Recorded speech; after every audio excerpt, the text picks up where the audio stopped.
Good afternoon.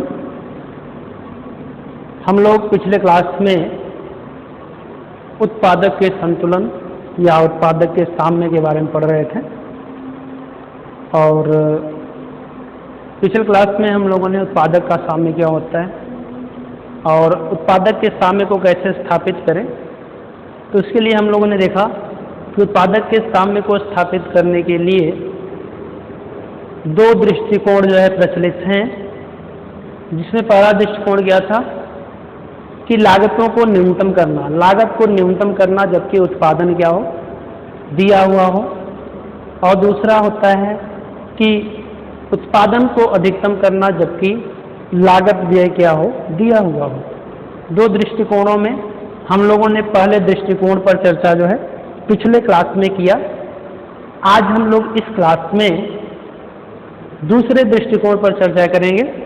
दूसरा दृष्टिकोण अर्थात उत्पादन को अधिकतम करना जबकि उत्पादन को अधिकतम करना जबकि लागत व्यय दिया हुआ हो।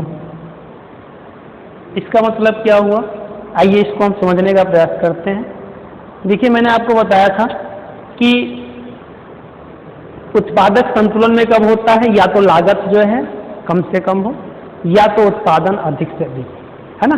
लागत या तो कम से कम हो या तो उत्पादन क्या हो, अधिक से अधिक हो। लागत जब कम से कम करना होता है तो उस कंडीशन में क्या होता है कि उत्पादन जो है वह स्थिर होता है, उत्पादन में वृद्धि नहीं होती है, उत्पादन स्थिर होता है। वहाँ पर हम क्या करते हैं, वहाँ पर हम लागतों को कम से कम करके जो है उत्पादक जो है संतुलन की स्थिति प्राप्त करना चाहता है या न्यूनतम लागत संयोग पर अपने आप को स्थापित करना चाहता है या न्यूनतम लागत संयोग का चुनाव करना चाहता है। लेकिन यहाँ पर हम बात करें दूसरे जो कंडीशन में, यहाँ पर उत्पादक जो है संतुलन की स्थिति में कैसे प्राप्त होगा, तो इसके लिए उसको जो है उत्पादन को बढ़ाना होगा। यहाँ पर उत्पादन को बढ़ाना होगा। यहाँ आप उत्पादन में परिवर्तन कर सकते हैं जबकि लागत व्यय दिया हुआ है। आप लागत में परिवर्तन नहीं कर सकते, लागत फिक्स है, लागत स्थिर है, लागत में आप कमी कर ही नहीं सकते। यहाँ पर लागत में परिवर्तन आप कर ही नहीं सकते। जब आप लागत में परिवर्तन नहीं कर सकते, लागत को टच नहीं करना है, तो हम परिवर्तन किस में कर सकते हैं, परिवर्तन हम कर सकते हैं उत्पादन में। अर्थात हम उत्पादन में अधिकतम जो है अधिकतम उत्पादन प्राप्त करने का प्रयास करेंगे, अधिकतम उत्पादन प्राप्त करने का प्रयास करेंगे। इसके लिए उत्पादक जो है अधिकतम जो सबसे ऊंचा है ना, अधिकतम जो ऊंचा समोत्पाद वक्र होगा, ऊंचा से ऊंचा जो अधिकतम ऊंचा जो समोत्पाद वक्र होगा वहां पर जो है वो पहुंचने का प्रयास करेगा। क्योंकि जो ऊंचा समोत्पाद वक्र होता है वो अधिक उत्पादन को बताता है। तो अधिक उत्पादन पर पहुंचना है तो आपको ऊंचे समोत्पाद वक्र पर जाना पड़ेगा। तो यहाँ पर भी उत्पादक जो है अधिक उत्पादन चाहता है ताकि वो साम्य की स्थिति में जो है प्राप्त हो सके उसको। तो उसके लिए उसको क्या करना पड़ेगा, तो उसको जो है ऊंचे समोत्पाद वक्र पर जाना पड़ेगा, क्योंकि ये समोत्पाद वक्र की विशेषता होती है कि ऊंचे समोत्पाद वक्र जो है अधिक उत्पादन को बताते हैं। तो ऊंचे समोत्पाद वक्र पर जाने के लिए, अधिक उत्पादन के लिए जो जो आपके जो है उत्पादन के साधन होते हैं, दो साधनों का जो है दो उत्पादन के साधनों का जो संयोग होता है वो आपको अनुकूलतम संयोग का चुनाव करना पड़ता है। साधनों के अनुकूलतम संयोग के द्वारा ही आप जो है अधिकतम उत्पादन को प्राप्त कर सकते हैं। आप जो है ऊंचे जो है समोत्पाद वक्र पर जा सकते हैं। और इस प्रकार जो है चूंकि लागत स्थिर है और लागत स्थिर है और आप ऊंचे समोत्पाद वक्र पर जाना चाहते हैं, तो दोनों में जो है आप कॉम्बिनेशन करके आप जो है अधिकतम संतुष्टि आपको या अधिकतम जो है आप संतुलन की स्थिति में, है ना, अधिकतम उत्पादन की स्थिति में या उत्पादक जो है संतुलन की स्थिति में या साधनों का जो अनुकूलतम संयोग होगा वह वहीं पर प्राप्त होगा जहां पर आपका समोत्पाद वक्र समलागत रेखा को स्पर्श करता है। जहां पर ये दोनों एक दूसरे को स्पर्श करते हैं वह स्पर्श बिंदु ही क्या होगा, अनुकूलतम साधनों का अनुकूलतम संयोग बिंदु होगा। वही जो है उत्पादक का संतुलन होगा, वही उत्पादक का साम्य होगा। आइए इसी बात को जो है हम रेखा चित्र के द्वारा स्पष्ट करने का प्रयास करते हैं, समझने का प्रयास करते हैं कि किस तरह से जो है उत्पादन को अधिकतम करने के लिए किस तरह से हमको जो है लागत व्यय दिए होने पर उत्पादन को किस तरह से हम अधिकतम करें, उसके लिए जो है हम रेखा चित्र का प्रयोग कर सकते हैं। तो रेखा चित्र आइए आप बना लीजिए। रेखा चित्र कैसे बनाएंगे, यहाँ पर आप देखिए इस तरीके से। पहले आप दो अक्षांशों का प्रयोग करेंगे। ये मूल बिंदु है, ये वाई अक्ष, एक्स अक्ष वाई अक्ष मूल बिंदु। एक्स अक्ष पर क्या आपको रिप्रेजेंट करना है, वाई अक्ष पे क्या रिप्रेजेंट करना है। अब तो आपको याद हो गया होगा कि एक्स अक्ष पे हमको जो है एक साधन आपको यहाँ पे रखना है, एक साधन यहाँ पे रखना है, दो साधन आपको रखने हैं। तो एक हम जो है श्रम का प्रयोग करते हैं, एक पूंजी का, दो साधनों का हम प्रयोग बार बार कर रहे हैं। तो साधनों को में हम श्रम को यहाँ पे रखते हैं, पूंजी को यहाँ पे रखेंगे। तो यहाँ पर श्रम लिख देंगे या श्रम की इकाइयाँ, और यहाँ पर पूंजी लिख देंगे या पूंजी की इकाइयाँ। ठीक है, इस तरीके से जो है हम। अब देखिए यहाँ पर चूंकि क्या है, लागत व्यय दिया हुआ है, लागत व्यय दिया हुआ है, तो लागत व्यय को कौन बताता है, लागत व्यय को कौन सा वक्र बताता है, कौन सी रेखा बताती है लागत व्यय को। तो लागत व्यय को जो है सम लागत रेखा बताती है। तो आइए हम सम लागत रेखा, चूंकि यहाँ पे क्या है लागत व्यय दिया हुआ है, इसका मतलब है सम लागत रेखा दिया हुआ है। इसका मतलब है कि यहाँ पर एक ही सम लागत रेखा हम बनाएंगे जो कि फिक्स है, उसमें परिवर्तन नहीं करना है। तो आइए एक सम लागत रेखा यहाँ पर बना देते हैं।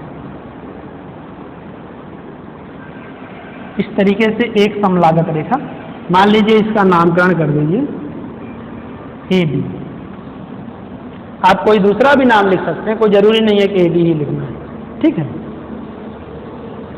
अब यहाँ पर देखिए आप, हमने क्या कहा कि लागत स्थिर है, उत्पादक को साम्य की स्थिति प्राप्त करनी है, इसके लिए उसको उत्पादन में वृद्धि करना है। तो इसका मतलब है उत्पादन में परिवर्तन करना है। वह जो है ऊंचे से ऊंचे जो है समोत्पाद वक्र पर जाना चाहता है। तो इसका मतलब क्या है कि इसमें जो है एक से अधिक समोत्पाद वक्र होंगे। जब एक से अधिक समोत्पाद वक्र होते हैं तो इसका मतलब उस जो रेखा चित्र होता है उसको हम क्या कहते हैं, समोत्पाद मानचित्र कहते हैं, आइसो प्रोडक्ट मैप बोलते हैं। यहाँ पर हम आइसो प्रोडक्ट मैप बनाते हैं, अर्थात एक से अधिक जो है समोत्पाद वक्रों को यहाँ पर हम बनाएंगे।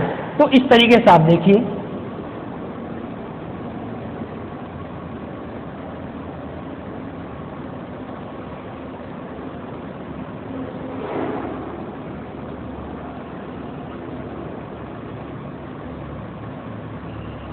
इस तरीके से बनाएंगे।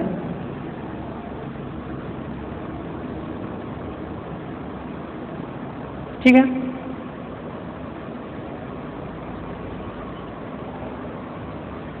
इस तरीके से।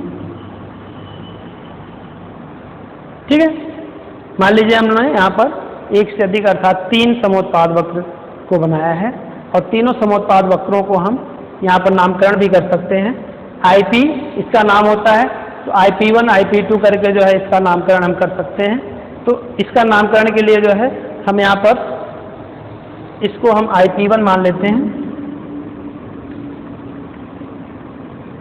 इसको हम IP2 मान लेते हैं, इसको हम IP3 मान लेते हैं। ठीक है, 3 समोत्पाद वक्र हो गए। आपको पता होना चाहिए कि जितने समोत्पाद वक्र होते हैं, यदि अलग अलग समोत्पाद वक्र हैं तो ये अलग अलग उत्पादन की मात्रा को भी बताते हैं। तो 3 अलग अलग समोत्पाद वक्र हैं तो इनकी मात्रा भी उत्पादन की अलग अलग होगी। सपोज मान लीजिए जो है कि यहाँ पर ये पहले से 50 इकाई के बराबर उत्पादन हो रहा है, दूसरे से मान लीजिए 100 इकाई के बराबर उत्पादन हो रहा है, तीसरे से मान लीजिए 150 इकाई के बराबर उत्पादन हो रहा है ना। मैंने मान लिया, आप 100, 200, 300 करके मान सकते हैं, कुछ भी मान सकते हैं, लेकिन जब भी मानेंगे ये बढ़ते क्रम में होना चाहिए। यहाँ कम, यहाँ इससे अधिक ये, इससे अधिक ये, इस तरीके से, क्योंकि जो ऊंचा जो समोत्पाद वक्र होता है वो अधिक उत्पादन की मात्रा को बताता है। ठीक है, अब यहाँ पर आप देखिए कुछ संयोग बिंदुओं को हम ले लें। तो यहाँ पर प्रत्येक समुत्पाद वक्र से हम एक एक संयोग बिंदु ले रहे हैं। मान लीजिए यहाँ पर हम ई संयोग बिंदु ले लें, एक संयोग बिंदु हम यहाँ पे ले लें, एक संयोग बिंदु हम यहाँ पे ले लें, है ना। और इनका भी हम नामकरण कर सकते हैं सी डी करके। ये आपका सी हो गया, ये आपका डी हो गया। 3 संयोग यहाँ पर भी ले रहे हैं। पिछला जो हम व्याख्या कर रहे थे उसमें भी हमने 3 संयोग बिंदुओं को लिया था। यहाँ पर जो है वहाँ चूँकि 3 आपके जो है समलागत रेखाएं थी, यहाँ पे 3 समुत्पाद वक्र हैं, तो तीनों समुत्पाद वक्रों पर हमने एक एक संयोग बिंदुओं को ले लिया है। ठीक है, आइए इसी को हम एक्सप्लेन करने का प्रयास करते हैं। देखिए, संयोग डी, संयोग डी से शुरू करते हैं, फिर संयोग सी पर चर्चा करेंगे, फिर हम संयोग ई पर चर्चा करेंगे। ठीक है, तो संयोग डी पर आ जाइए। संयोग डी आपको दिख रहा है। संयोग डी पर यदि उत्पादक रहता है तो यह सबसे अधिक उत्पादन करता है। यहाँ पर इसको जो है सबसे अधिक उत्पादन प्राप्त होता है 150 इकाई के बराबर। सबसे अधिक उत्पादन प्राप्त हो रहा है 150 के बराबर। सी संयोग पर 50 इकाई के बराबर।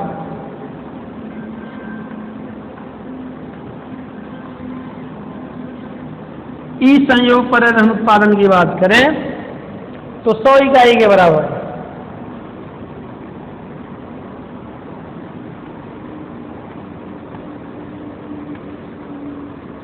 ठीक है, तो यदि चूंकि देखा जाए तो उत्पादन को अधिकतम करना है, अधिक से अधिक उत्पादन करना है, और सबसे अधिक जो है अधिकतम उत्पादन देखिए कहाँ पे है, 150 इकाई है जो कि डी संयोग पे है। तो सीधा सीधा उत्पादक को डी संयोग पर होना चाहिए, क्योंकि डी संयोग पर ही क्या है, इस रेखा चित्र में डी संयोग पर ही अधिकतम उत्पादन हो रहा है ना। तो उसी पर उसको अपना साम्य स्थापित करना चाहिए, इसके अनुसार, इस दृष्टिकोण के अनुसार, है ना, होना चाहिए ऐसा। लेकिन क्या डी संयोग पर जो है उत्पादक संतुलन की स्थिति में प्राप्त कर सकता है? क्या यहाँ पर वो साम्य स्थापित कर सकता है? क्या ये साधनों का अनुकूलतम संयोग हो सकता है? नहीं, सबका आंसर है नहीं।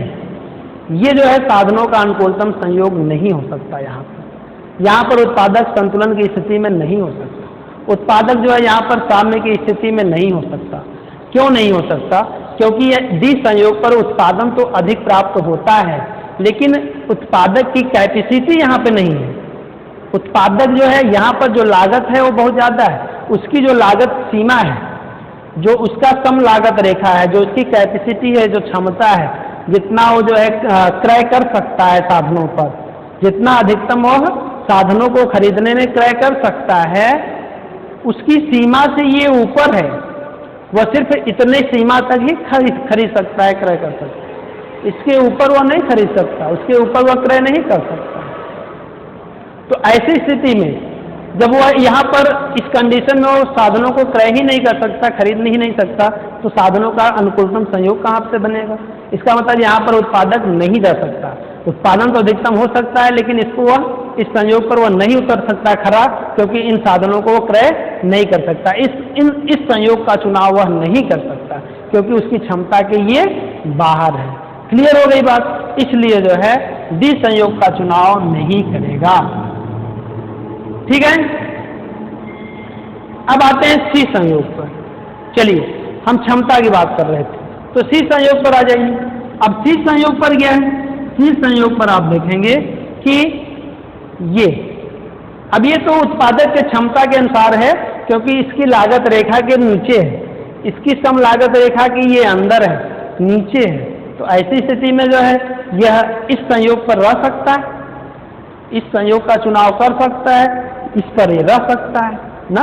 लेकिन क्या ये अनुकूलतम स्थिति होगी? क्या ये अनुकूलतम स्थिति होगी? इसके लिए जो है अभी हमको रुकना पड़ेगा, क्योंकि यहाँ पर जो है उत्पादक रह सकता है, इस संयोग को क्रय कर सकता है, खरीद सकता है, क्योंकि सम लागत रेखा की ये अंदर है। इसलिए यहाँ पर हमको अभी रुकना पड़ेगा, वेट करना पड़ेगा, तीसरे संयोग को देखना पड़ेगा। जब तीसरा संयोग जो है हमारे आउट ऑफ जो है कवरेज होगा, कवरेज क्षेत्र के बाहर होगा, तब हम इसका चुनाव करेंगे। लेकिन चूंकि क्या है, अभी सी का हम चुनाव इसलिए नहीं कर रहे हैं क्योंकि सी पर जो है 50 इकाई का ही उत्पादन हो रहा है, अभी ई पर जो है 100 इकाई हो रहा है। पहले को तो हमने रिजेक्ट कर दिया, लेकिन इन दोनों में जो है ये 50 है, ये 100 है, ये तो न्यूनतम उत्पादन हुआ, ये अधिकतम हुआ। तो ऐसी स्थिति में अभी हमको इसको देखना पड़ेगा, है ना। यदि यहाँ पर हमारी बात बन जाती है तब हम इसका चुनाव क्यों करेंगे, हमको तो अधिकतम उत्पादन लेना है ना भाई। तो ऐसी स्थिति में हमको क्या करना पड़ेगा, इस संयोग को देखना पड़ेगा। अब इस संयोग देखिए आप, इस संयोग को आप देख रहे हैं, इस संयोग पर आप देखिए जो उत्पादन हो रहा है वह 100 इकाई के बराबर हो रहा है ना। यहाँ पर यदि हम बात करें, यदि इसको हम यहाँ से मिला दें, इसको यहाँ से मिला दें, तो OM जो है आपका लेबर प्लस ON आपका कैपिटल, मैं बार बार कहता हूँ कैपिटल वैसे CAPITAL होता है, लेकिन K से हम दर्शाते हैं। दोनों का हम प्रयोग करके 100 इकाई के बराबर जो है उत्पादन प्राप्त करते हैं। ई संयोग ये क्या है, ये सम लागत रेखा पर स्थित है। ई संयोग कहाँ पर स्थित है, सम लागत रेखा पर स्थित है। इसका मतलब है कि उत्पादक इस संयोग का क्रय कर सकता है, इस संयोग का चुनाव वह कर सकता है, ठीक। और दूसरी बात, ई संयोग जो है ये आपका दूसरे समोत्पाद वक्र IP2 पर स्थित है, जो कि 100 इकाई उत्पादन को दिखाता है। इसका मतलब है कि इस संयोग पर 100 इकाई के बराबर उत्पादन किया जा सकता है। तो पहले को जब हमने रिजेक्ट कर दिया तो इन दोनों संयोग को जो है वह क्रय कर सकता है, दोनों संयोग पर रह सकता है, दोनों संयोगों का चुनाव कर सकता है। लेकिन इन दोनों संयोगों में उसको जो है साम्य की स्थिति प्राप्त करने के लिए वो क्या करेगा, उत्पादन को अधिकतम करने का प्रयास करेगा। तो उत्पादन अधिकतम कहाँ पे प्राप्त होगा, सी संयोग पे कि ई संयोग पर। तो आपको दिख रहा है कि ई संयोग पर ही उत्पादन क्या होगा, अधिकतम प्राप्त होगा, जबकि सी संयोग पर उत्पादन न्यूनतम हो जाएगा। तो सी संयोग को भी हम क्या कर देंगे, छोड़ देंगे, और चुनाव किसका करेंगे, ई संयोग का करेंगे। इस प्रकार ई संयोग ही क्या होगा, ये उत्पादक का साम्य होगा। उत्पादक का संतुलन या उत्पादक का साम्य का जो बिंदु होगा वो कौन सा होगा, ई संयोग होगा। यही जो है साधनों का जो है अनुकूलतम संयोग भी होगा, यहीं पर उत्पादक संतुलन की स्थिति में होगा। क्योंकि यहीं पर आप देखिए कि ये समोत्पाद वक्र यहाँ पर सम लागत रेखा को ई बिंदु पर स्पर्श कर रहा है। और दूसरी बात क्या है कि यहाँ पर जो उत्पादन है वो क्या है, दी हुई लागत पर अधिकतम है। केवल अधिकतम है नहीं काम चलेगा, दी हुई लागत पर, है ना। दी हुई लागत पर, ये इस लागत पर जो है ये उत्पादन क्या है, इन दोनों में देखा जाए तो अधिकतम है। इसको हम इसलिए नहीं देख रहे हैं क्योंकि ये लागत के बाहर है ना। यहाँ पर पहुँचने के लिए लागत बढ़ानी पड़ेगी, तो लागत बढ़ानी पड़ेगी तो लागत बढ़ नहीं सकती क्योंकि लागत स्थिर है, तो लागत को हमको बढ़ाना नहीं है, इसलिए इसको हमने पहले ही रिजेक्ट कर दिया। दी हुई लागत पे हमको अधिकतम करना है, तो दी हुई लागत पर केवल दो संयोग हमको दिख रहे हैं, सी और ई। तो सी पे जो है उत्पादन कम हो रहा है, ई पर अधिक हो रहा है, तो ई संयोग का हमने चुनाव किया क्योंकि यही जो है अधिकतम जो है उत्पादन का जो है बिंदु होगा। तो इस प्रकार से ई संयोग जो है ये उत्पादन को अधिकतम करके जो है स्थिर साधन पर, स्थिर लागत व्यय पर उत्पादन को अधिकतम करके उत्पादक जो है सामने की स्थिति प्राप्त करता है। यही जो है साधनों का अनुकूलतम स्थिति भी होगा, साधनों का अनुकूलतम संयोग भी होगा, ठीक है। तो हम लोगों ने दोनों कंडीशंस को पढ़ा। आइए हम निष्कर्ष रूप में बात करें कि इन दोनों दृष्टिकोणों के आधार पर जो हमने साम्य प्राप्त किया, संतुलन प्राप्त किया, इससे हमको क्या निष्कर्ष प्राप्त हो रहा है। तो आइए हम निष्कर्ष पर चर्चा कर लेते हैं।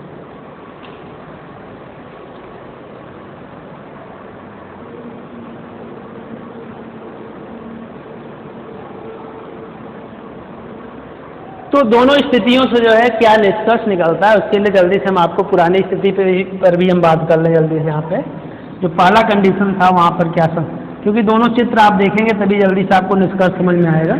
जल्दी से यहाँ पर हम बना लेते हैं। यहाँ पर आपने देखा इस तरीके से 3 हमने बनाया था। ये आपका IP था 100। यहाँ पर ये ई बिंदु के द्वारा जो है क्या होता था, यही जो है उत्पादक के सामने की स्थिति थी, यही न्यूनतम लागत संयोग था। ये न्यूनतम लागत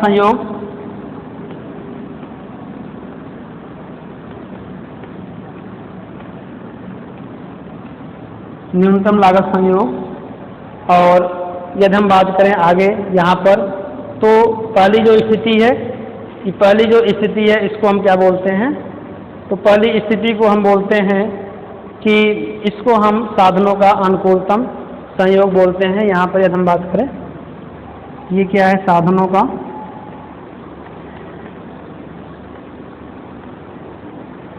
अनुकूलतम संयोग। ठीक है, साधनों का अनुकूलतम संयोग और ये न्यूनतम लागत संयोग, ये 2 स्थितियां आपको देखने को मिल रही हैं। तो ऐसी स्थिति में हम देखिए, अब निष्कर्ष क्या निकल रहा है, हमने पार्ट में यहाँ लिखा है ना, कुछ लिखा नहीं है, आप पीछे पढ़ाया गया समझते हैं। निष्कर्ष निकलता है क्या कि न्यूनतम लागत संयोग और साधनों का अनुकूलतम संयोग, ये दोनों ही उत्पादक के सामने की स्थिति को ही दिखाते हैं। उत्पादक संतुलन की स्थिति में रहता है, इस कंडीशन में भी, इस कंडीशन में भी। इस कंडीशन को न्यूनतम लागत संयोग कहते हैं, क्योंकि लागत को यहाँ पर न्यूनतम किया गया है। इसको जो है साधनों का अनुकूलतम संयोग करते हैं, क्योंकि साधनों को के इस प्रकार से संयोग को जो अनुकूलतम संयोग किया गया जिससे उत्पादन क्या हो, अधिकतम हो। ठीक ना, और इन दोनों को हम क्या कहते हैं, उत्पादक का संतुलन कहते हैं। तो निष्कर्ष की हम बात कर रहे थे, तो निष्कर्ष की यदि हम बात करें, जो हम निष्कर्ष निकालेंगे इसी को आप कंडीशन भी बोल सकते हैं, शर्त भी बोल सकते हैं कि संतुलन कैसे स्थापित है, या आप इसको निष्कर्ष के रूप में लिख सकते हैं। पहला क्या है कि IP जो है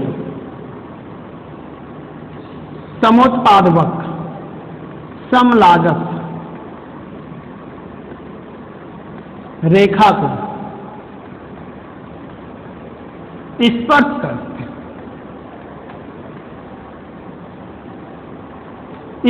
करते हैं, IP जो है ये समलागत रेखा को क्या करता है, स्पर्श करता है, अर्थात साम्य वहीं पर स्थापित होगा उत्पादक का जहां पर IP अर्थात समोत्पाद वक्र समलागत रेखा को स्पर्श करता हो, न तो काटता हो न तो उसके ऊपर या नीचे से जाता हो, है ना। स्पर्श करना चाहिए, छूना चाहिए, है ना। तो देखिए यहाँ पर इस वाले दृष्टिकोण में भी देखिए, ई बिंदु पर आप देखिए, ई बिंदु दिख रहा है आपको, इस बिंदु पर देखिए, ये आपका जो समलागत वक्र रेखा है, इसको जो है ये समोत्पाद वक्र IP क्या कर रहा है, स्पर्श कर रहा है, ई बिंदु पर स्पर्श कर रहा है ना। इसीलिए जो है ई बिंदु पर ही साम्य की स्थिति स्थापित हुई। दूसरे दृष्टिकोण के अनुसार भी आप देखिए, ई बिंदु पर आप देखिए, यहाँ पर AB समलागत रेखा को IP2 आपका जो समोत्पाद वक्र है, ये ई बिंदु पर क्या कर रहा है, स्पर्श कर रहा है। इसलिए जो है यही क्या है, उत्पादक का संतुलन बिंदु है। इसीलिए इसको हम बोलते हैं कि जो समोत्पाद वक्र है वो क्या करना चाहिए, क्या होना चाहिए, समलागत रेखा को स्पर्श करना चाहिए उत्पादक के संतुलन की स्थिति में, तभी जो है उत्पादक का संतुलन स्थापित हो पाएगा। ये पहला निष्कर्ष है। ठीक है, दूसरे निष्कर्ष की यदि हम बात करें तो जो साधनों की जो सीमांत प्रतिस्थापन दर है और जो दोनों साधनों की कीमत है उनका अनुपात क्या होगा, वो बराबर होना चाहिए।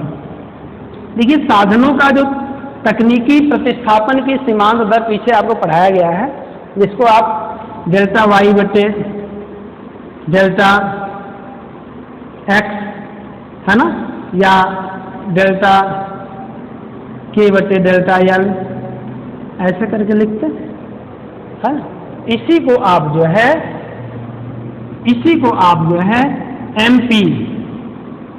MP के बटे MPL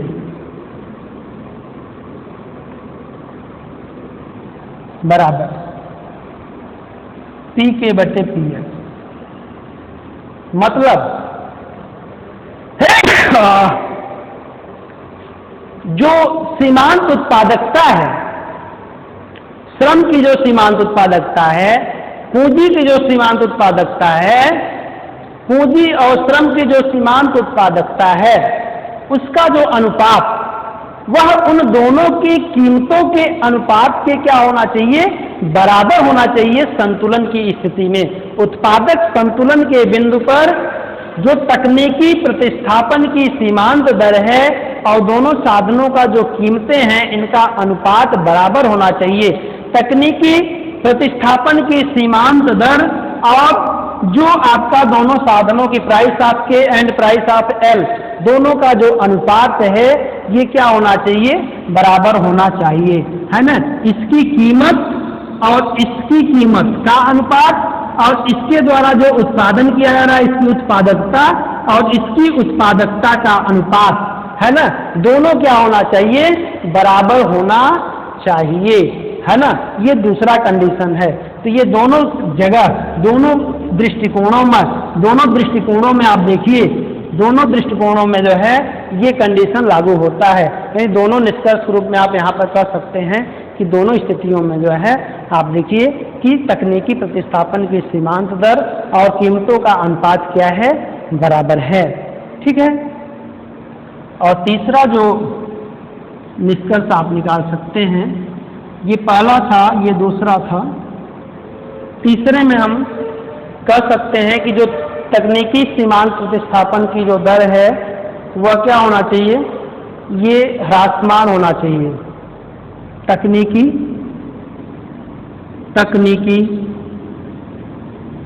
प्रतिस्थापन की सीमांत दर ये घटती हुई होनी चाहिए, घटती हुई या ह्रासमान होनी चाहिए। कहां पर, संतुलन बिंदु पर।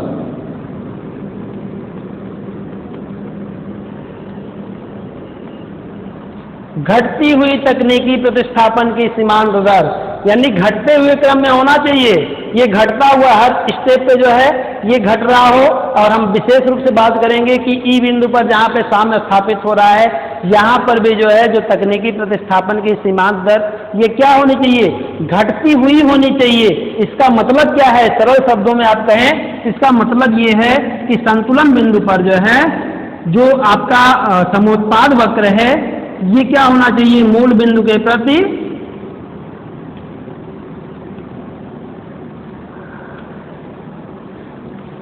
क्या होना चाहिए, मूल बिंदु के प्रति उन्नतोदर होना चाहिए। उन्नतोदर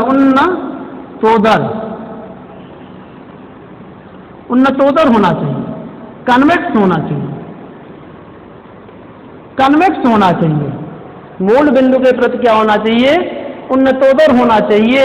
इसका मतलब है समोत्पाद वक्र, देखिए यहाँ पर ई बिंदु पर जो समोत्पाद वक्र है ये क्या है, मूल बिंदु के प्रति क्या है, उन्नतोदर है ना। इसका जो उदर है उन्नत है, उभरा हुआ है ना, मूल बिंदु की तरफ। ऐसे यहाँ पर भी आप देखिए, यहाँ पर